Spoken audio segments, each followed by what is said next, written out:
The idea of legalizing marijuana to try to reduce crime is a hot topic right now in America, and there's no shortage of opinions out there. In fact, here's what some of you are saying who called into our AM Fix hotline.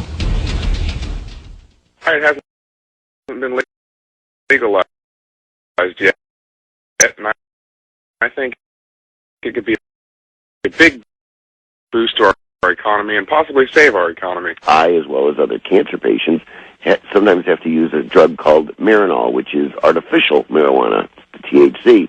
It costs the taxpayers, in this case, $1,800 every month for 60 tablets, as opposed to, I can't imagine how much marijuana I would get for that price.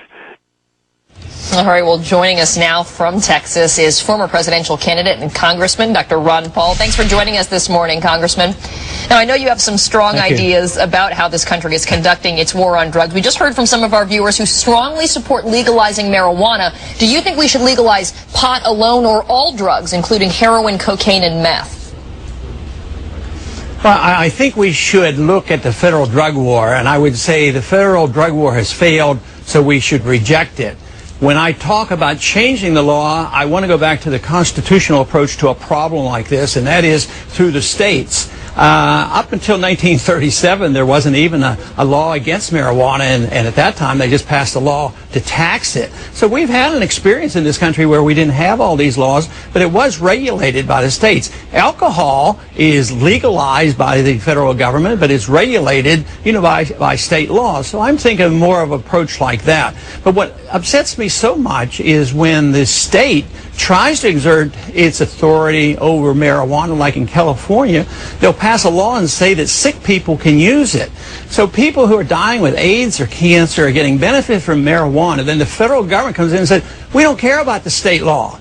And they just override and they put people into prison for this. We have now over 500,000 people in prison that never committed a violent crime for drug use. And there are mandatory jail sentences under these conditions. This makes no sense. It's so expensive and it hasn't achieved anything. So let me just get your position on this, though. You think the federal government should just stay out of trying to legalize all drugs, and that's not just marijuana, but all drugs? Right, and I would let the states deal with it. It would be a state issue on how they do it. I recall as a youngster when I worked in a drugstore, I sold codeine and cough medicine over the counter. I could buy it as a teenager, and it wasn't a drug problem. So it isn't the lack of laws that causes the drug problem.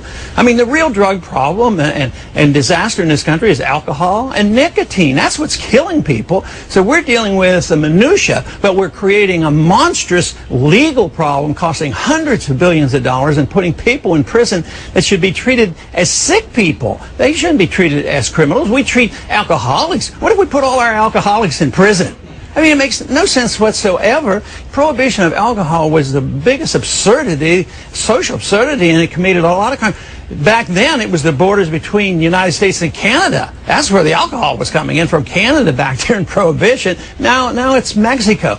But the problems we have is because the price of these drugs is about 1,000 times greater than it would be. Actually, some of this stuff is useless if it's just allowed to be out in the open.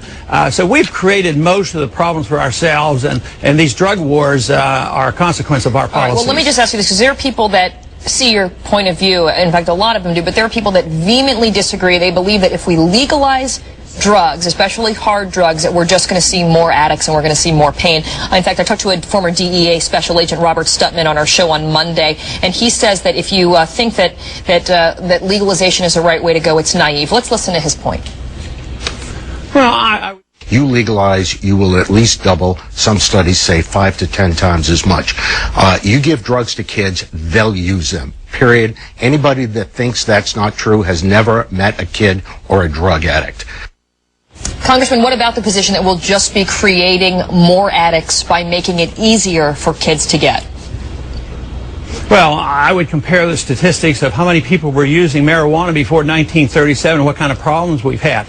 After it was made illegal and we created the drug war, we've had a massive increase of use of these drugs. So I think that very statistic refutes everything that he says. And if you're looking for this so-called gateway drug, the most addicting drug, it is claimed by many scientists, it's nicotine. That's more addictive than marijuana, and it kills more people. So we're on the wrong track, and we could do so much better by just coming to common sense, putting the responsibility on the individual and the family and the local community and our state governments, instead of creating this monstrous drug war, which has only been going on since Nixon's time in the early 1970s. But literally hundreds of billions of dollars have been spent, and it keeps getting worse. But there's a lot of law enforcement officials and a lot of judges that would like to see these rules changed. Okay, but Congressman, are you planning on introducing any legislation about legalizing drugs or leaving it in the hands of the state? I know you have an Industrial Hemp Farming Act that you're trying to get through with Barney Frank,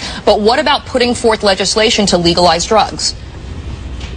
Yeah, I have in the past. I am not absolutely sure. I don't think I have done it this term. I did the one with industrial hemp, which is one of the consequences of this crazy war. You can't even grow industrial hemp. It has nothing to do with smoking marijuana, and that would really create jobs in a lot of industry. No, but in the past I have to change the code on marijuana so it would be not prohibited by the federal government, and the states would deal with it. All right, so you're talking about marijuana in that instance. Okay. Well, thank you for your point of view. I know, as I said, there's a lot of people that agree with you and have been weighing in on our website this morning. Congressman Ron Paul, always rich to talk to you. Thanks so much. Thank you. We also want to know what you think, so please go to our website, take our quick vote.